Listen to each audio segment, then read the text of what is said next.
혹시 관계 중 갑작스러운 분출감을 느끼고 당황하신 적 있으신가요? 본인이 느낀 그 감각이 정확히 무엇인지 몰라 혼란스러웠던 분들도 많을 거예요. 저는 지난 40년 동안 비뇨부인과 전문의로 일하면서 수많은 여성들이 이 문제로 고민하는 모습을 직접 목격해왔습니다. 특히 젊은 여성들 중에는 이 경험 이후 수치심과 혼란에 빠져 자신감을 완전히 잃는 경우도 적지 않았죠. 하지만 더 충격적인 사실은 실제로 이 현상을 경험한 여성 10명 중 6명이 있었고 그중 무려 95%가 이것을 소변으로 오해하고 있었다는 점입니다. 턱흙 문제는 의료진조차 이에 대해 명확히 알지 못해 요실금으로 잘못 진단하는 경우가 많다는 것입니다. 과거 제가 대학병원에 근무하던 시절 한 여성 환자가 눈물을 흘리며 진료실로 들어왔습니다. 그녀는 관계 중 자신도 모르게 무언가 분출되었고 그것이 소변이라고 생각해 너무나 부끄럽고 창피했다고 털어놓았습니다. 그녀는 이후 파트너와의 관계도 소원해졌고 자신감도 잃었다고 말했습니다. 당시 저 역시 명확한 설명을 드리지 못한 채 위로만 건넸던 기억이 납니다. 그 사건을 계기로 저는 이 현상에 대해 본격적으로 연구하기 시작했고 수많은 자료와 임상 사례를 분석하며 뜻밖의 진실들을 알게 되었습니다. 그 결과 많은 여성들이 잘못된 상식으로 인해 불필요한 고통을 겪고 있다는 사실을 깨달았습니다. 오늘 제가 여러분께 꼭 알려드리고 싶은 첫 번째 핵심은 이것입니다. 분출과 소변은 전혀 다른 생리적 현상이라는 점입니다. 소변과 분출액은 분명히 다릅니다. 소변은 노란빛을 띠며 암모니아 특유의 냄새가 나는 반면 분출액은 무색 투명하고 거의 냄새가 없습니다. 성분 분석에서도 큰 차이가 드러나는데 분출액은 노폐물 함량이 크게 낮고 거의 순수한 물과 유사한 구성을 보입니다. 그럼에도 많은 이들이 혼동하는 이유는 잘못된 정보가 인터넷과 미디어를 통해 광범위하게 퍼져 있기 때문입니다. 평상시 신자는 하루 약 180리터의 혈액을 걸러 12리터의 소변을 생성합니다. 그러나 성적 흥분 상태가 되면 교감신경계가 활성화되어 신장으로 가는 혈류량이 급격히 증가하며 사구체 여과율이 3분 3배까지 높아집니다. 이때 수분의 재흡수율이 떨어지면서 수분이 그대로 방광으로 흘러 들어가게 되죠. 이 과정에서 만들어지는 액체는 노폐물을 걸러낼 시간조차 없이 빠르게 형성되기 때문에 일반 소변과는 성질이 전혀 다릅니다. 유소와 크레아티닌 농도는 매우 낮고 냄새 성분도 거의 없습니다. 또 하나 주목해야 할 점은 이 현상은 자율신경계에 의해 조절된다는 것입니다. 의식적으로 조절하거나 억제할 수 없는 반응이기 때문에 많은 여성들이 더 혼란스러워하는 것입니다. 본인의 의도와 무관하게 일어나기 때문에 오해와 불안으로 이어질 수 있는 것이죠. 액체가 방광에 모이는 속도는 개인마다 다르지만 평균적으로 분대 약 500gx/5mm 정도로 보고됩니다. 일정량 이상 축적되면 방광벽의 압력이 상승하면서 반사적으로 배출작용이 일어나는데 이때 나타나는 반응은 일반적인 소변과는 확연히 다릅니다. 훨씬 더 빠르고 강한 힘으로 한 번에 많은 양이 배출되죠. 보통 분출되는 양은 50mm에서 많게는 500mm까지 다양하며 평균적으로는 약 1500ml 정도로 종이컵 한 컵 분량에 해당합니다. 이 양에 당황하거나 문제가 있다고 오해하시는 분들이 많지만 이는 정상적인 생리 반응입니다. 이제 많은 여성들이 궁금해하는 신비로운 기관 스키니선에 대해 살펴보겠습니다. 아직도 일부에서는 스키니선의 존재를 부정하지만 이는 해부학적으로 명백히 입증된 사실입니다. 스키니선은 여성 전립선으로도 불리며 발생학적으로 남성의 전립선과 동일한 기원을 지닙니다. 위치는 요도 주변과 질 전벽 사이에 있으며 좌우대칭의 관상조직으로 구성되어 있습니다. 크기는 남성의 전립선보다 작아 완두콩 정도에 불과하지만 이 기관이 여성의 성적 반응에 미치는 영향은 결코 작지 않습니다. 스키니선의 구조를 자세히 보면 나뭇가지처럼 여러 도관이 연결되어 있고 그중 가장 큰 2개의 주요 도관이 좌우에 하나씩 위치해 있으며 이들은 요도로 직접 연결되어 있습니다. 이 도관을 통해 분출액이 배출되며 이는 단순한 분비선이 아닌 매우 복합적인 감각 및 기능을 가진 기관이라는 것을 의미합니다. 스키니선에서 분비되는 액체는 요도를 통해 주로 배출되지만 복잡하게 분포된 여러 개의 부도관을 통해 질 입구 주변에서도 일부가 배출될 수 있습니다. 성적 흥분이 시작되면 스키니선 내 혈류가 급격히 증가하면서 조직이 팽창하고 평소 완두콩 정도였던 크기가 포도알 크기로 커지며 본격적인 분비 활동이 일어납니다. 이때 생성되는 액체는 성분상으로 남성의 전립선액과 유사하며 프로스테이트 특이 항원 산성포스파타제 아연 등이 포함되어 있습니다. 특히 PSA의 농도는 남성과 유사한 수준을 보이기도 합니다. 이는 스키니선이 단순한 분비선이 아니라 기능적으로도 매우 중요한 기관임을 보여줍니다. 스키니선의 크기와 활성도는 개인차가 크기 때문에 사정량 역시 0.5mm에서 많게는 5mm 이상까지 다양합니다. 크고 활발하게 작용하는 여성일수록 더 많은 양이 배출될 수 있죠. 여기서 중요한 점은 스키니선이 단순히 액체만 분비하는 역할을 하는 것이 아니라는 것입니다. 이 부위는 신경 말단이 밀집되어 있어 자극 시 강한 감각 반응이 유발됩니다. 우리가 흔히 G스팟이라 부르는 부위가 바로 이곳입니다.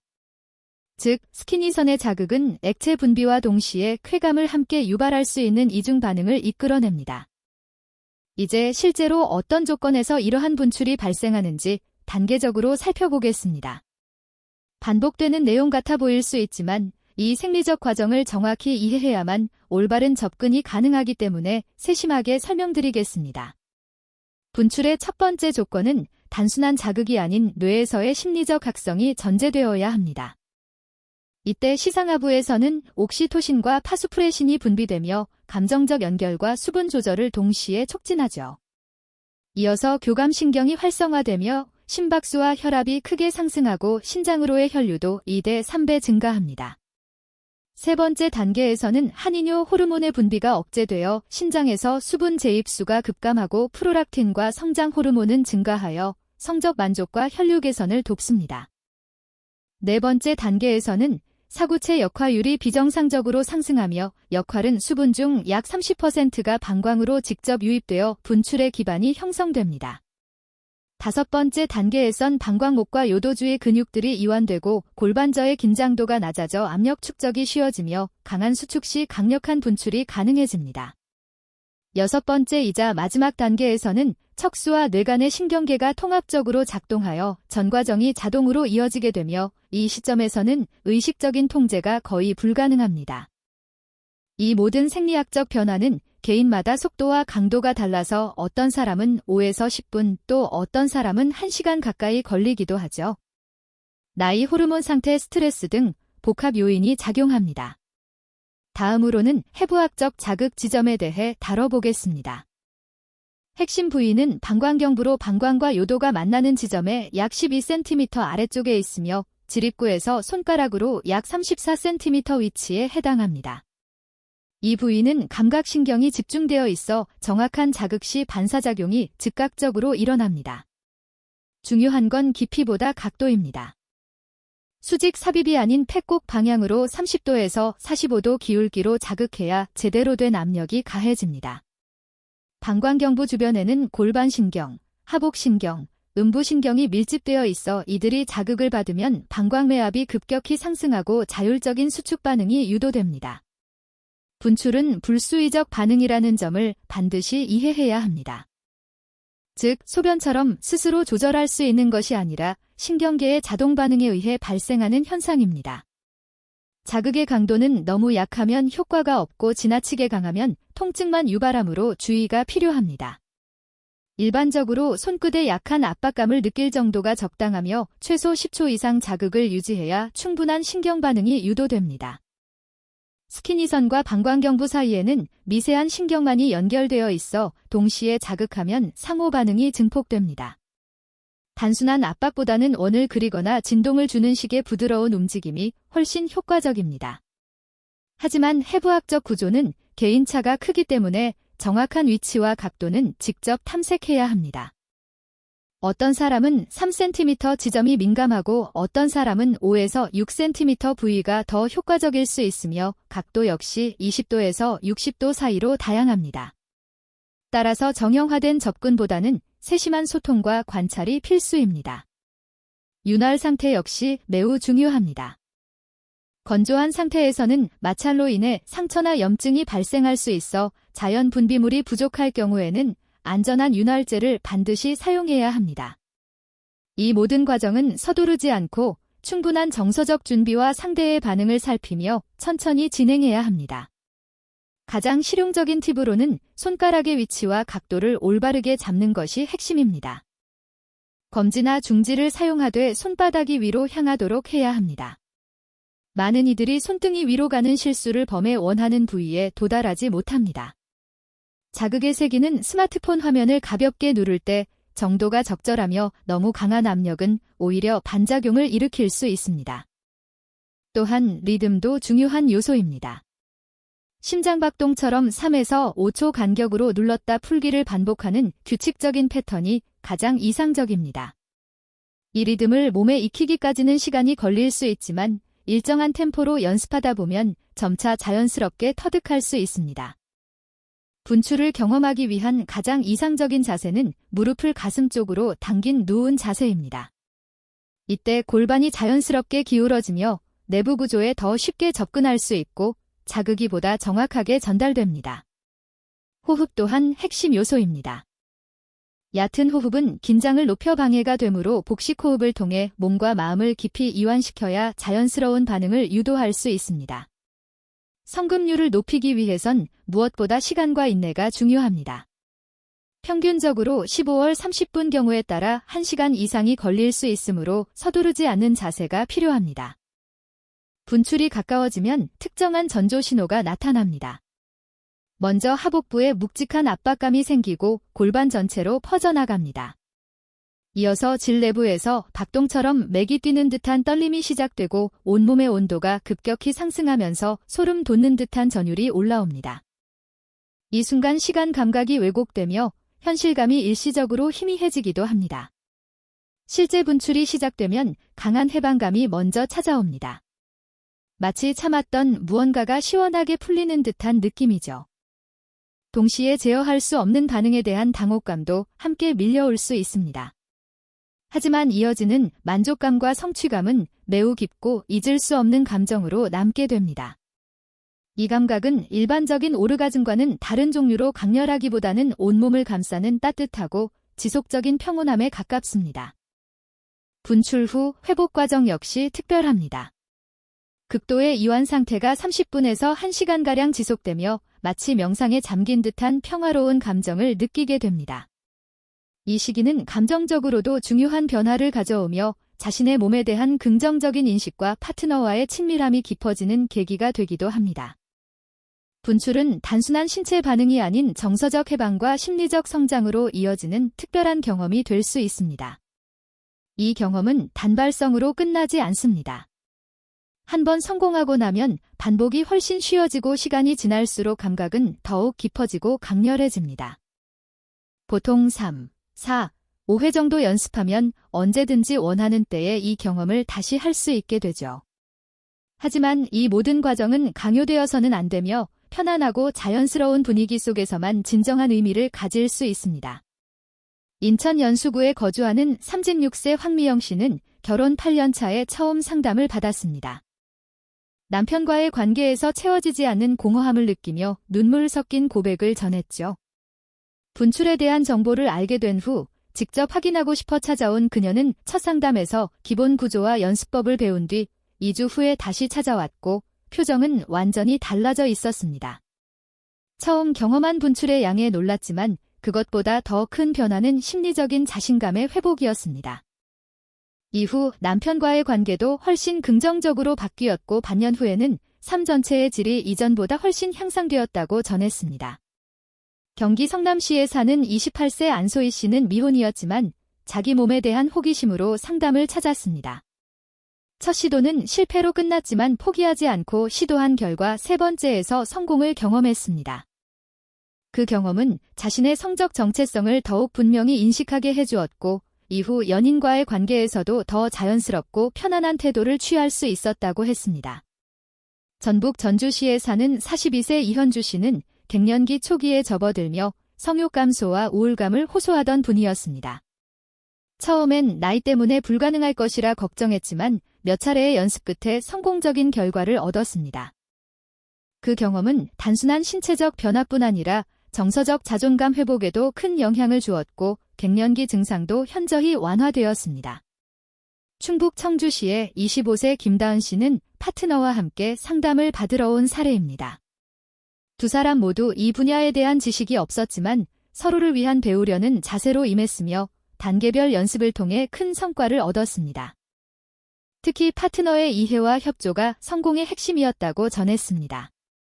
지금도 이들은 높은 관계 만족도를 유지하며 주기적으로 소식을 전해오고 있습니다. 이러한 사례들이 보여지는 건 단 하나입니다.